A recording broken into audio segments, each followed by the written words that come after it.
From Bay News 9, this is your midday news weather now. Cyber Monday is the focus of today's In Depth, and if you're like a lot of Americans, you're probably spending at least part of your day clicking through online sales. National retail experts are predicting a big day with online sales reaching up to $2 billion. But Black Friday sales actually hit a bit of a slump this year. Shoppers spent about $10 billion, and that's a 13% drop from last year. And some experts say that's a trend that will continue because Americans are watching their money a lot more closely. Joining me right now is Venouziou with a group called Local One. Local Shops One. Now tell me what this organization is, and we're going to talk about the Christmas season coming up here. Sure. We're a business association of well over 300 business and nonprofit members. We work throughout Tampa Bay, and the idea is to help locally owned businesses compete in the marketplace. And you had a big event called Shopapalooza recently, and how did that go? It was great. We had about 125 vendors, well over 5,000 shoppers. Oh, wow. Yeah, and it has a Black Friday theme, so it's the Saturday before Thanksgiving every year. But the idea is to get the local businesses known for the Black Friday sales. Okay, this gets really strange because I've noticed that depending upon what organization you quote, there are a lot of stats out there that kind of don't know where we're at. One of them is the National Foundation of Credit Counseling says that 86% of their people said they were going to spend less. Now, when you hear that kind of thing, what does that do? Send shivers down your spine? It does, but it also surprises me. For this year, my members have been telling me that they're cautiously optimistic. They feel things are getting better. Okay. But at the same time, they had less of a cushion when things fell. So even though things are getting better, they're still feeling the pinch, they're still feeling the struggle, and they still need the support of each other. Do you think because we are a vacation destination for a lot of folks, people that are on vacation don't necessarily want to go to the mall because they can see the mall in their own hometown, and so that they do shop in more of the local shops? That definitely helps. I mean, the season's picking things up, and a lot of the businesses here rely on that, the tourists and the snowbirds. So when you're a local business and you're trying to bring people in, you don't have the big mega advertising budget that a lot of these big shops have. So how do you make up for that? Well, the idea that we have is that if you have one shop with a sale or a promotion, they don't really get heard. But if you have 100 shops that all have a sale together, then it's newsworthy. All of a sudden, you know, Best Buy will get maybe a B1 article in the paper. But if a small mom and pop shop has a Black Friday sale, they don't get the coverage. So if they band together, they really can get that coverage and make it newsworthy. Okay, what do small mom and pop stores sell? Because sometimes people get the impression mom and pops, all they sell is new editions of shells that are made into nightlights. Sure, it's all kinds. Every business you can see, big box, you can get small box. There are stores that sell electronics. People don't realize. There's computer stores. There's TV and audio-visual stores. Okay. There are all the restaurants. There are boutiques. There's men's clothing. And one thing that gets lost in the shuffle are the service providers.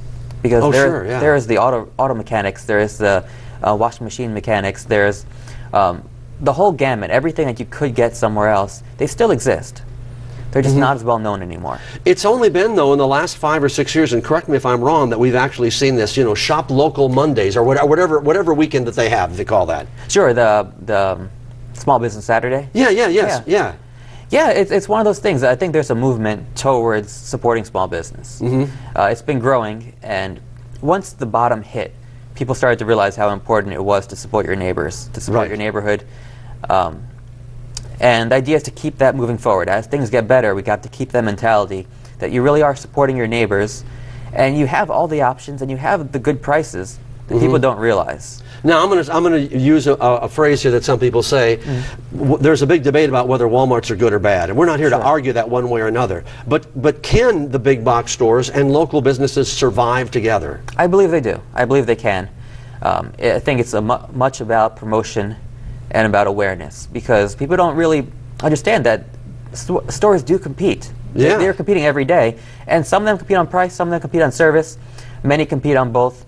And I ask people to give them the first shot.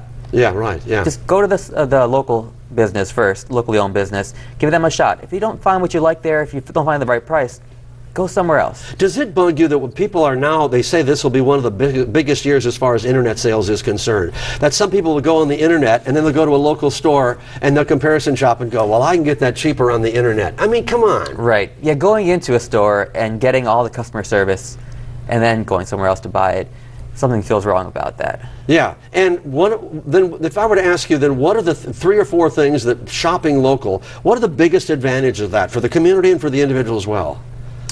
Well, for the individual, if we start with there, it leads to a more diversity in both theme, local character, also the type of businesses that you have out there. If you have a national chain, you'll get a national look. Right. If you look at Target, every single Target looks the same. Yeah. Which is convenient, but at the same time, every single Target looks the same.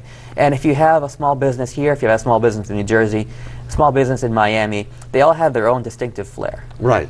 And you lose that. You lose that community character when you don't have the small independent businesses. And I'm thinking about in Pinellas County in particular, because that's more of where you work. I mean, the local flair in Dunedin and Tarpon Springs, and I'm a particular big fan of Dunedin because I ride my bike up the trail, and Tarpon as well, is you just have that feeling that's just so different than the big stores where oftentimes man, if you can get somebody to say, hello, I'm in aisle 15, is anybody there?